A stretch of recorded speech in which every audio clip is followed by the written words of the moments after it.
I'm also very offended and outraged by this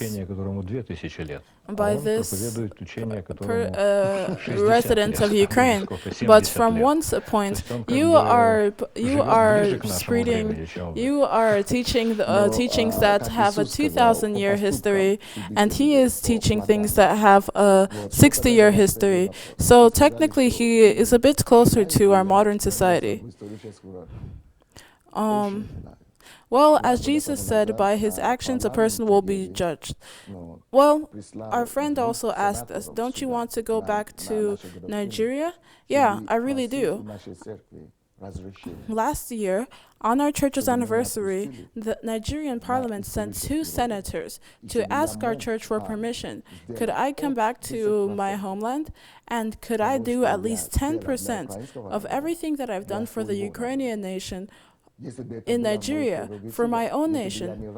If it had been my prerogative, if I hadn't been if I wasn't a slave to God, if I wasn't a servant of God, I would have gone right now. I would have tomorrow gathered all of my luggage and left forever to live in an atmosphere where I'm not always being prodded and bothered over the fact that I'm different from other people, where I'm actually going to be treated like a national hero. But to serve Jesus and to follow God, it means to sacrifice.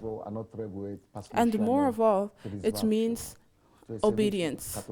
Obedience to He who called me, to the person who once had grace and mercy on me,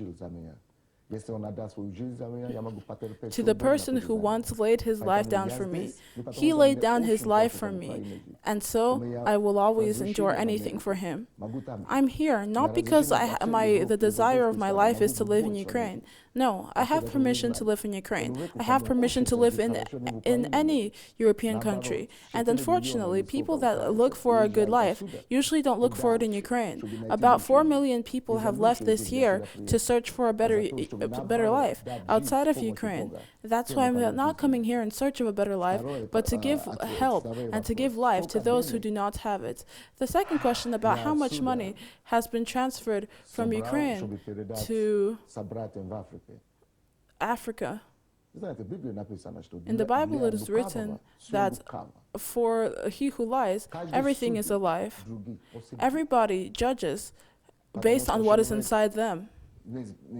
Judging others, they reveal what is inside them.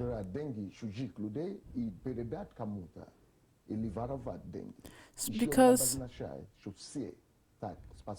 just because some people steal money or collect other people's money to pass it on to someone doesn't mean that every single person on earth is like that. I refused consciously to profit in many situations that I have been offered the chance to make big money or not so big money. 90% of the income I get from my books, because I have written more than 80 books.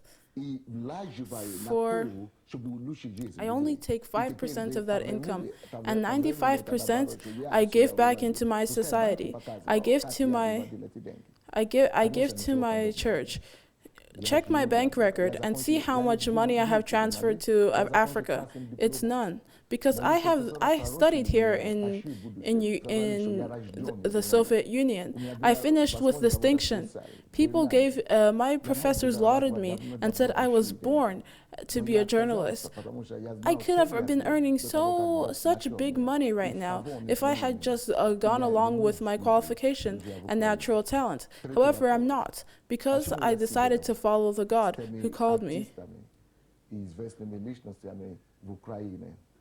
Why don't I just Why did I sit together with some famous artists in Ukraine in order to speak out against racism? Because I know that in fascist Germany, when Hitler started to exterminate the Jews, the righteous people of the country, the pastors, the Christians, started saying, we're not politicians, so it's not our problem. When everything about Jews came to light, they said, we're not Jews, so that's not our problem. And then, as one of those Christian pastors writes, they came for me. When Christians keep quiet, when good people, when those who represent good stay silent, that is when evil multiplies and grows. When atheists raise their voice against racism, I will raise it even louder. Come back and listen to this program again. And yet, Sunday, I do know the situation with racism in many countries. And Ukraine doesn't seem to have a large problem with it. All of our racist incidents are isolated and pretty silly. Poland and Germany and many different countries have much bigger problems with racism. Is racism the issue you should be you should be battling against in Ukraine? I think that it's worth battling racism because recently, in the last 4 years, Ukraine has been setting records regarding racism and not defeating it. There has been 56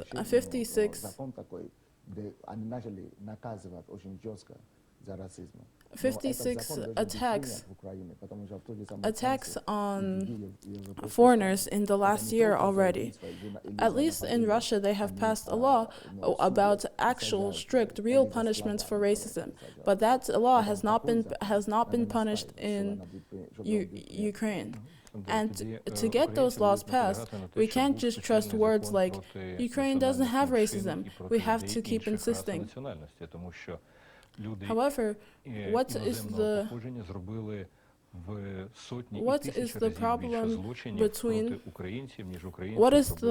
problem